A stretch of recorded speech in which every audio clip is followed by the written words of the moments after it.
Sa atong tubag sa Salmo niingon, ayaw hikalimti ang mga buhat sa Ginoo. Lingi ay mong tupad. Ing naunsay nabuhat sa Ginoo nimo last week. Na last week ba unsay nabuhat sa Ginoo nimo? Kay nindot di siya nga pahinumdom kay dali kitang malimot sa buhat sa Ginoo. Maunang usahay magsigitag mahay, magsigitag usahay masuko paganitas Ginoo kay doon natay gustong mahitabo apan dili nato madawat.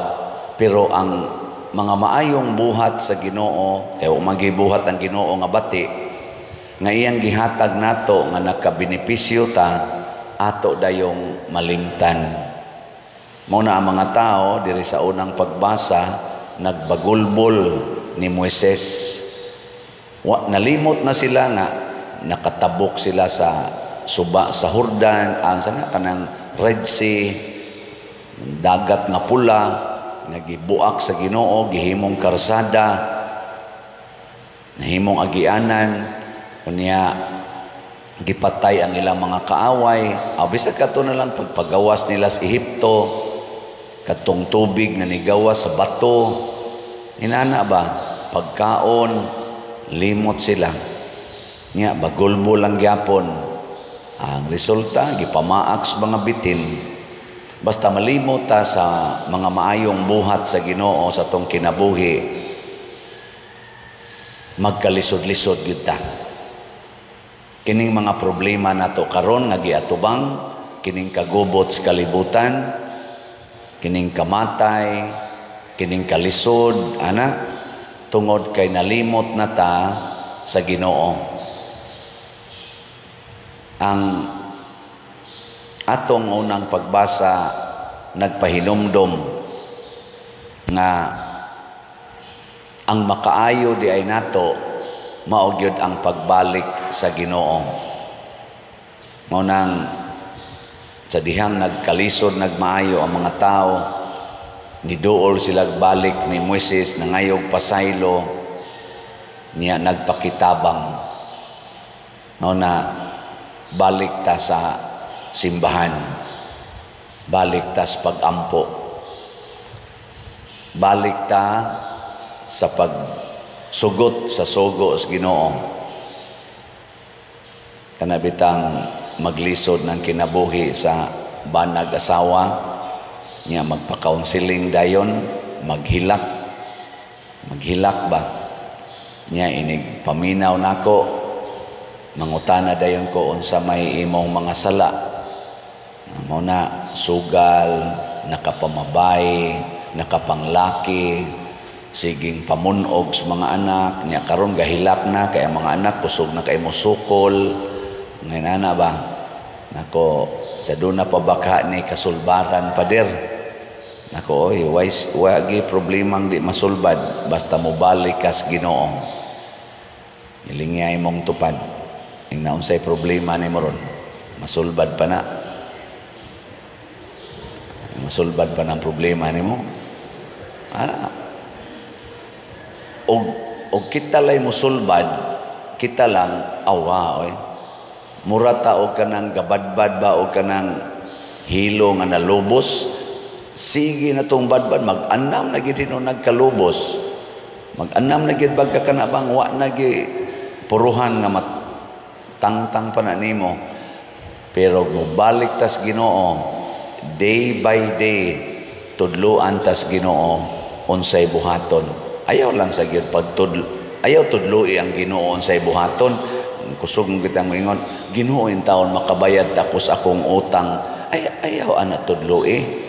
Imong problema utang nya maimo pa ngayon, Ginoo makabayad ta ko sa akong utang. Ang Ginoo, akong bayaran aron mangutang na sa kag-usab. Ana dako na nun imong utang. Ginoo tudloi taon ko asa ko makapangayog kwarta, asa ko makapangutang para ibayad nako aning usa nako ka utang. Anam na nun nakadaghan imong utang. Paminaw sa pulong sa Ginoo. Nung sa may pulong sa Ginoo, yung siya pangayo, ayaw pangutang. O di sugod na kag pangayo. Di sato pa, wa na kay utang. Nangayo man ka para makakaon ka ng adlaw. Sulbad na imong utang. Ingka wapam ko kabayad pa der. At least di na ka mangutang. Ana. Nya okay na ninyo. Ginoo mobiya na unta ni sa siging bisyo akong anak, siging suyok. Unsa may imong buhaton? Aron muundang na siyag suyok. Unsa man? Diha sa inyo pasuyo pa. Aron di na namulaag, ayaw sige kasaba. Ang damig pagkaon, atiman na, sige ingong I love you, o anha na magsuyop sa inyo. Musuyop og kape, musuyop og Milo, musuyop og gatas, kay imo namang andaman. Ana, di naman ka magsigyaw-yaw. Si kagyaw-yaw, posible gina nga mobalik kuyog sa barkada nga manuyupay, mangawat pa na dito, maghimo pa nagkrimen. Pero imong atimanon, imong panggaon, anha na nas inyo magsigparay. Ikaugma dayon padir, akong panggaon. Nya, wa man lagi mausab. No, imo sa dayong dali-dalion. So, naman nas napu katuig ni mong sighag kasaba. Nya, imo lang sa dayong kausahon o usab. Kinahanglan sa kag napu katuig, 20 katuig, nga din adyod ka mga saba sa imong anak. Aron mo undang nagsuyop after 20 years. Maingon sa mo, kadugay pa sa anak pa der. Nya kapila man sa na nimo gikusi. Sugod pa magin atong 3 anyos imo na magin ang hapakon, sige hagyaw-yaw nya karon nga 30 na imong usbon og usa ka adlaw, usa ka semana, di na pwede ay. Hagui. Pero usahay sa dang Ginoo mo, depende lang na siyang gahom ug sa iyang grasya. Nasa usahay nga inig sugod nimo pangga. Labi na gyud mangayo kag pasaylo, dong pasaylo atawon ko sa akong sigigyaw-yaw nimo. Ingon day mong anak tamparoson tanong kang inahana ka, animal kang dako. Salamat dong nga imo jud kong ginganlan sa akong tinuod nga kinaiya nga animal kay ko. Pero karon imo na jud kong mama, I love you very much. Ludan day mong nampe, hilas biya nimo.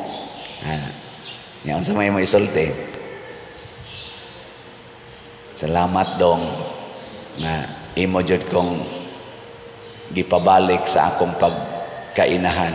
Kaysa una, katong bag-o pa kang nataw, imo kong ihian, imo kong kalibangan, may karon luwa na lay imong gihatag nako.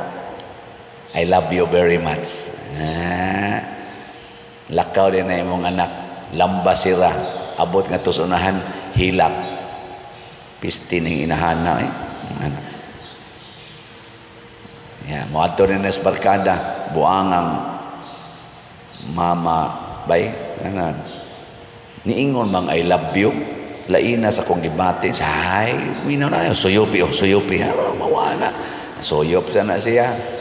Ana, balik na sa inyo, imo na sang atimanon. Ana, ludan na sad ka. Imo lang yapong pasayloon.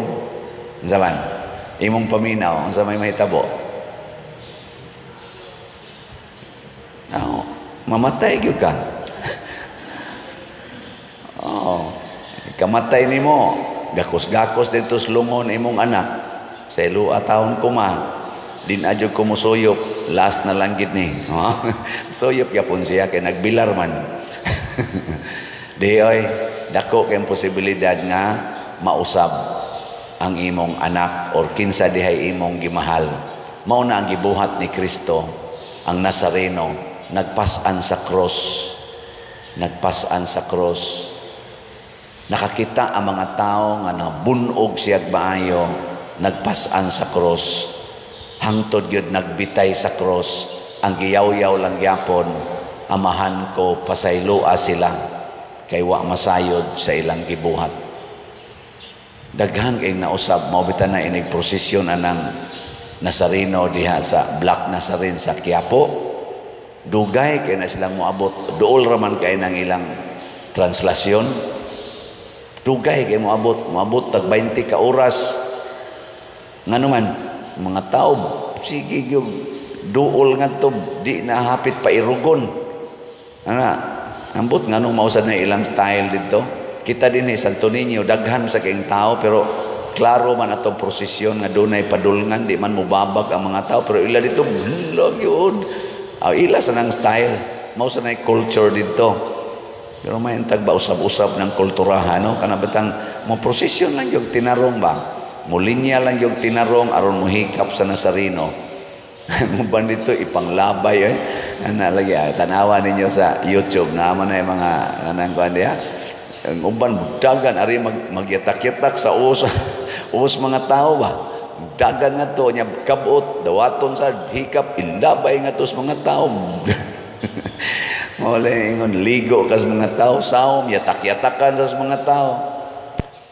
Ditong ko sa Manila nag-eskwela hasta pagkapari nako 3 years ko dito mutanaw ko na usahay tangilngiga ning ilang gibuhat magtiniil na nguban magtiniil ba dam agyon akong gipangutana tong usa nga nagkapangos-pangos ngano inyong nang buhaton ni siya lipay kay ko pader nga napangos ko kay ako ning halad sa Nazareno mo din na ilang hunahuna di ay naiuban manugo ang ilang ana lipay kay ko pa din nga ni dugo akong at least nakaantos ko kuyog sa Nazareno. Naku ka na gyud inana magkapangos-pangos gyud ka. Sa mao ni akong panata pa der nga makuan gyud magantos gyud ko. Mayatakan ko, masikhan ko ana basta nagantos ko para sa Nazareno. Nako din aka mamakak makakyapon din aka mga saba nga saba gyapon buangon ka kamao kang magpasamad-samad sa imong lawas pero di nimo gustong samaran ang imong kasing-kasing mo nang niingon si Kristo ayaw gisia dili man si Kristo ang propeta pinaagis Ginoo si propeta isa to limot naman ko ato Joel ningon siya ningon ang Ginoo pinaagi niya gisia ang inyong kasing-kasing dili ang inyong mga bisti gisia ba inyong kasing-kasing pasabot magantos ta dili lang lawas nya kausarasad maglatos ana okay man na siya pero nindot yun ang kasing-kasing maoy gision aron mo antos ta pagpasaylo mo antos ta paghigugma mo antos ta pagalagad mo antos ta pagdawat sa atong isig ka makasasala gilingi ay mong tupad last na lang lingi ang di mo lingi bati o kasing-kasing ina so good karon sabat na ko ina sugod karon sugot na kog imong latuson